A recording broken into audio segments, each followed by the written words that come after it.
Hola queridos oyentes, quien les habla es Yael Guamán y continuamos con el libro Ética y Responsabilidad Empresarial, donde en esta oportunidad se comentará el capítulo 5, que es la empresa y la administración pública. Este proyecto está a cargo del Grupo 2, donde tenemos a Adrián González, Yosada Guzmán, Leslie Guamán, Yael Guamán, Michelle Livia, Gabriel Mamani, Sebastián Mamani, Denilson Montes, Juan Morillo, Michelle Nieves y Lerner Pablo. Empezamos con una pequeña introducción sobre este capítulo en donde se exploran las relaciones entre la empresa y el Estado, uno de los stakeholders o partes interesadas menos considerados en temas de ética empresarial. La administración pública representa el marco político y normativo que sostiene la convivencia social y, aunque muchas veces las empresas ven al Estado como un obstáculo que impone regulaciones y cargas económicas, en realidad es un actor clave que influye en la actividad empresarial y también es influenciada por ella. Aparte también desde esta perspectiva, el Estado no solo pone reglas, sino que debe ser considerado en las decisiones éticas de la empresa. En primer lugar, se necesitarán y se analizará el papel del Estado en la economía y cómo afectan en las empresas. Luego se presentarán las bases de una ética fiscal para el sector empresarial. Finalmente, se abordan otros aspectos importantes de la relación entre las empresas y la administración pública. Ahora, como siguiente punto tenemos el papel del Estado en la economía. Este apartado es un tema con una historia extensa en la evolución del capitalismo y la economía moderna.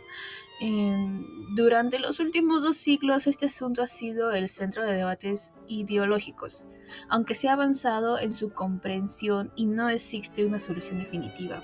Es un desafío constante que requiere respuestas actualizadas y que siguiendo un tema abierto en el que la humanidad debe encontrar un equilibrio. El inciso que acabamos de ver se fragmenta en 3 partes. En este caso tenemos a capitalismo y socialismo frente a frente. En este apartado aborda la confrontación histórica entre capitalismo y socialismo, como dice su título. Aunque el capitalismo surge primero, el socialismo nace en el siglo XIX como una respuesta a sus excesos, proponiendo una alternativa donde el Estado controla la economía. El capitalismo basado en la acumulación de capital, la revolución industrial y el liberalismo se consolidó inicialmente como un sistema de libre mercado, con el Estado interviniendo solo con garantizar seguridad y cumplimiento de normas. Sin embargo, la crisis del capitalismo llevaron a la necesidad de que el Estado tuviera un papel más activo. John Maynard Keynes propuso que para evitar crisis cíclicas, el Estado debe intervenir en la economía regulando la demanda, lo que dio lugar al capitalismo mixto, donde el mercado y el Estado se complementan. Esto se transformó en el estado del bienestar, donde se enfoca en 3 principales tareas: mantener el empleo, intervenir en relaciones laborales y ofrecer servicios sociales universales como educación y la salud. Este modelo ganó aceptación en muchos países, como apoyo de corrientes como la socialdemocracia y la democracia cristiana, dejando atrás el protagonismo del liberalismo clásico. Como siguiente apartado tenemos B, caída del colectivismo y crisis del Estado social. Este apartado examina un proceso que se aceleró en la década de 1980. La desaparición del modelo colectivista y la globalización económica plantearon grandes retos para el Estado social, y el surgimiento del neoliberalismo en Occidente reforzó la idea de limitar la intervención estatal, promovida por líderes como Thatcher y Reagan. Sin embargo, esta visión liberal enfrentó desafíos como se observó que es el excesivo crecimiento del sector público y la globalización reducían la capacidad de los estados para manejar la economía. La crisis económica de 2007 reveló los riesgos de una regulación insuficiente en los mercados financieros, lo que aumentó la deuda pública y debilitó aún más el Estado social. Para muchos, esto demostró la necesidad de una intervención estatal más activa y una regulación multilateral de los mercados. Sin embargo, los rescates del sector financiero y los recortes de gasto profundizaron la crisis del Estado social, generando una creciente insatisfacción social, específicamente y especialmente entre los sectores más vulnerables que dependen del Estado para cubrir sus necesidades básicas. Ahora vamos a ver como tercer punto C, las funciones del Estado. Un replanteamiento se ha de necesitar en este apartado, donde se va a explorar la necesidad de un rediseño del papel del Estado en la economía, priorizando una mejor coordinación con la iniciativa privada en lugar de una mera reducción cuantitativa de sus funciones. Se propone dos criterios clave. Primero, el Estado debe complementar a la sociedad sin desmovilizar, evitando la dependencia excesiva de los ciudadanos hacia los servicios públicos. Y como segunda opción tenemos que se debe mantener un equilibrio entre la libertad y la igualdad, garantizando así igualdad de oportunidades. Entonces, ahora vamos a ver las funciones del Estado. ¿Qué se busca cambiar o qué se espera de ello? Las funciones del Estado deben incluir la corrección de deficiencias del mercado, las garantías de derechos sociales como la educación, vivencia y salud, y una redistribución de recursos para mejorar la equidad económica. No obstante, se cuestiona la producción directa de bienes y servicios por el Estado, aunque algunos sectores estratégicos permanecen regulados. Además, se destaca la dimensión ética de las políticas económicas, que reflejan las prioridades colectivas y promueven el interés general, a pesar de las críticas neoliberales que limitan la idea de objetivos comunes. Entonces, se llega a entrar a una idea un poco más ética y moral, en donde se va a llegar al principio de subsidiariedad. Esto se menciona como una guía para el diseño del Estado, donde las funciones deben asumirse en el nivel más adecuado, permitiendo que el Estado solo intervenga cuando las organizaciones y grupos sociales no puedan cumplir con ciertas funciones de cierta manera. Sin embargo, en un contexto de globalización, se identifican desafíos que requieren la creación de instancias regionales y globales que pueden abordar problemas que superan la capacidad de los estados nacionales, como el calentamiento global y las crisis financieras. Ahora, luego de haber visto estos tres puntos y dos puntos clave para la función del Estado y el principio de subsidiariedad, tenemos por último una reflexión. Este apartado, este punto, este inciso, llega a que finalmente se debe reflexionar sobre los problemas de eficiencia y transparencia en los usos de fondos públicos y el excesos fiscales del Estado moderno, factores que han generado el actual debate sobre su rediseño. Este proceso busca mantener las funciones esenciales del Estado, preservando la estabilidad económica y la igualdad social, sin los excesos asociados a los crecimientos indiscriminados del apartado estatal. Hoy día vamos a hablar de esta nueva etapa, la etapa número 9.3, donde habla de las coordenadas básicas de una ética fiscal. Primero tenemos que darnos cuenta y entender qué son las coordenadas básicas para una ética fiscal. Mayormente la justicia hoy en día hace una referencia a varios aspectos, ¿no? Para garantizar que el Estado cumpla con todas las funciones que se les manda, ¿no? O que se les puede reemplazar o cuidar. Y supuestamente el Estado ayuda a la sociedad en cada momento o en cada provenir, ayuda. Eso es algo supuesto, se podría decir, mediante la ética personal o también de la justicia.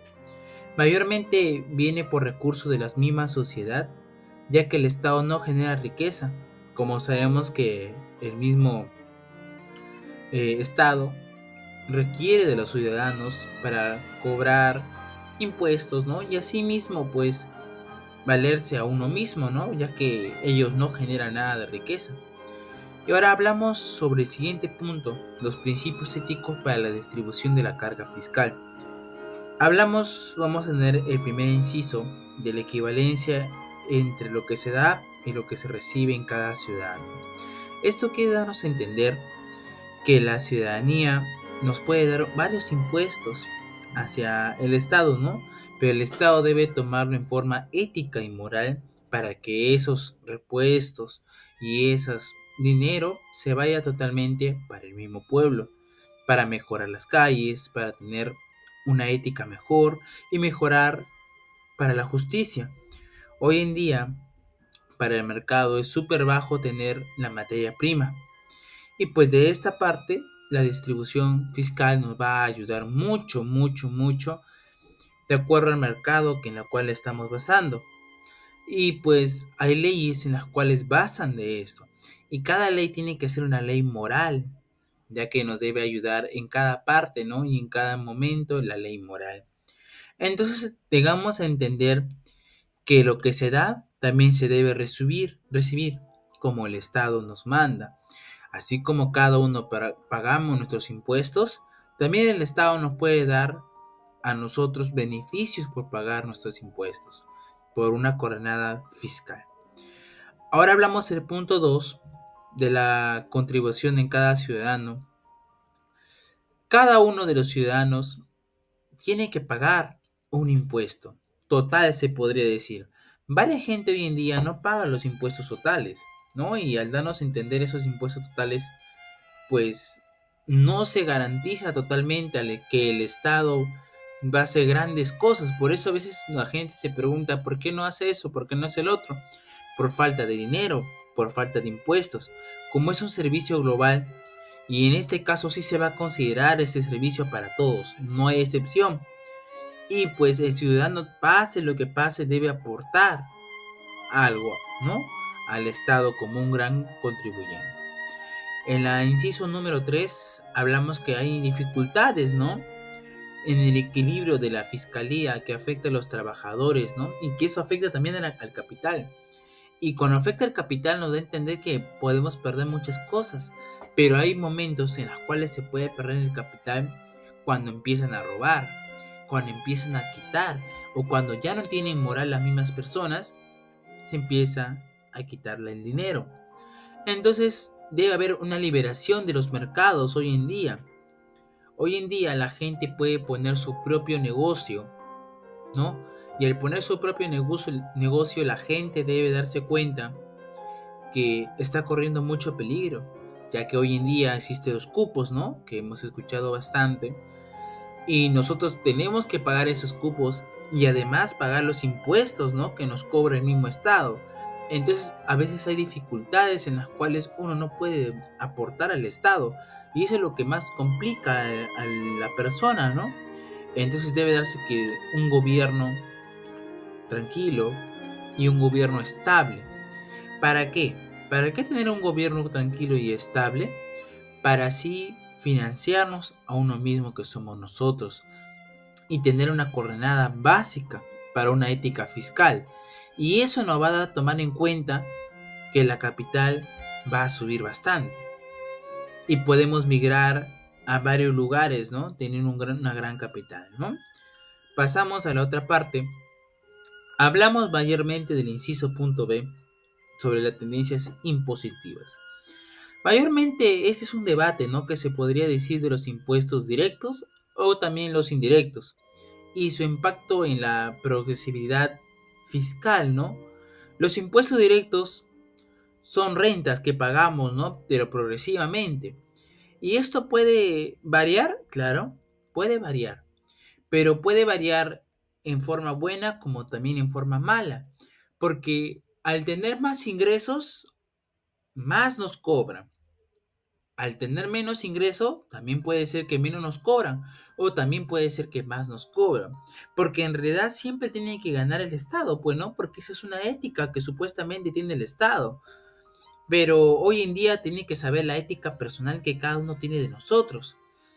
Como una ética fiscal hablamos que es algo peligroso, se podría decir, para el ciudadano, ya que a veces uno quiere emprender y al emprender más y más creamos cosas mayores, ¿no?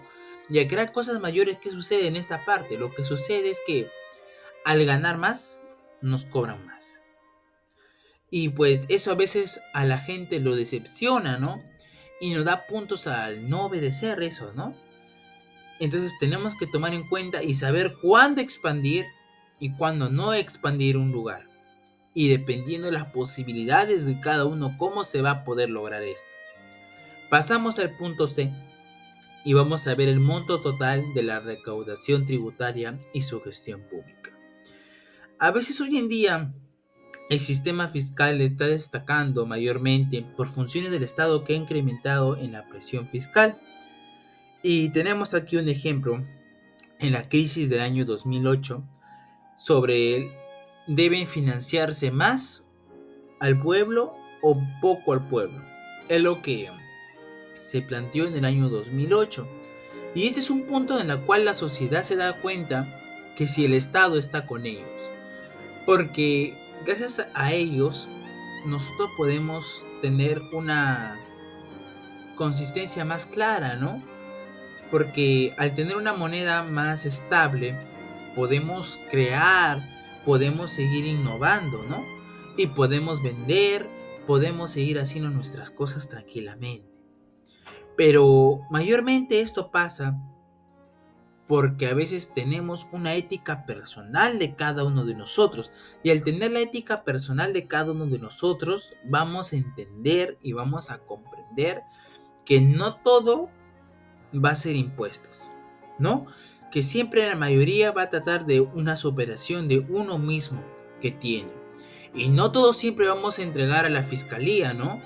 Sobre plantear las necesidades de las finanzas con los impuestos, ¿no?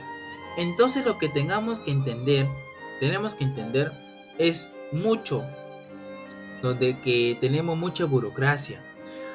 Hoy en día la corrupción, nos roban algo, burocracia, ¿no? Tengo que escribir qué pasó, que me robaron, que esto, que lo otro, todos los incisos tienen que pasar tantas horas para que empiecen a buscar al ladrón y así sucesivamente, ¿no? Y a veces en ese tiempo perdemos mucho, ¿no? Entonces hoy en día y a veces supuestamente la burocracia es una ética, se podría decir, porque cada persona es libre, ¿no? Y tiene la necesidad de tener sus propios derechos. Pero la pregunta es, ¿se tiene que tener los derechos para todos o solo para algunas personas, ¿no? Eso es lo que se plantea, ¿no? Hoy en día. Y pues eso sería todo de mi parte. Gracias. Hola, mi nombre es Michel Nieves y continuando con la exposición de mis compañeros, me toca mencionarles el punto 9.4, que vendría a ser la relación de la empresa con el Estado. Veremos un orden semejante al de los deberes de cualquier ciudadano. El primer punto sería reconocer y cumplir la ley de democracia. Es importante señalar que la ley debe cuidar el interés general, el cual no necesariamente coincide con el interés particular de cada empresa. Resultaría sospechoso que la ley fuera siempre en la dirección conveniente para el empresario. Probablemente se trataría de una ley injusta. El siguiente punto vendría a ser respetar la integridad del Estado y sus funcionarios. El Estado depende buena parte del bien general de la sociedad. Corromper a funcionarios u organismos públicos debe merecer un juicio más severo. Esto va más allá del cumplimiento legal, implica también un compromiso con la construcción de una sociedad más justa y equitativa, donde las empresas desempeñan un papel fundamental. El siguiente punto vendría a ser pagar los impuestos y contribuciones.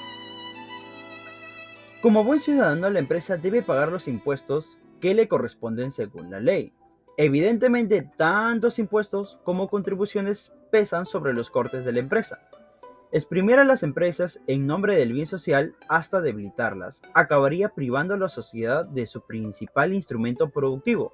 Por el contrario, escatimar el financiamiento de los bienes públicos fundamentales para fomentar el desarrollo empresarial acabaría privando a las empresas de la base social sólida que precisamente necesitan para poder desarrollarse. El siguiente punto sería colaborar activamente con el Estado en la promoción del bien público. Una empresa que opere de manera eficiente en lo económico, inteligente en lo ético y respetando la competencia del mercado, contribuye con ello ya al interés público. Por su eficiencia económica, ayuda a optimizar lo que la sociedad puede hacer con los recursos disponibles en cada momento. Las empresas, en virtud de relevancia social y del poder que han venido adquiriendo, constituyen socios imprescindibles del Estado en las tareas de producir el bien general. Y ya culminando lo que vendría a ser el capítulo, hablaremos un poco sobre las conclusiones. Un talante ético de la relación con las administraciones públicas. Podemos extraer algunas ideas sobre la inspiración ética que ha de regir esas relaciones. La primera idea vendría a ser, una empresa inteligente desde el punto de vista ético reconoce el vínculo constitutivo entre su propio bien. Por ello, la empresa ha de reconocer y aceptar la función del Estado de velar por los intereses generales de la sociedad. Otra idea vendría a ser, la empresa puede entenderse a sí misma como un actor en el proceso legislativo, siempre que su actuación sea en verdad democrática. Otra idea sería, reconocer la misión social del Estado implica aceptar su competencia para cobrar impuestos con los que financiar el cumplimiento de la misión. E implica también asumir que la empresa privada será una fuente principal de los recursos del Estado. Otra idea importante a mencionar vendría a ser que las contribuciones sociales que la empresa ha de liquidar deben ser vistas como una colaboración al mantenimiento del Estado social y una garantía de los derechos sociales. El cumplimiento de las normas fiscales debe verse desde la perspectiva de la competencia entre empresas. Como conclusión final, la preocupación efectiva por los intereses generales de la sociedad es también responsabilidad de la empresa. Y bueno, hasta aquí fue la exposición de mi grupo, espero haya sido de su agrado y nos vemos en un próximo capítulo.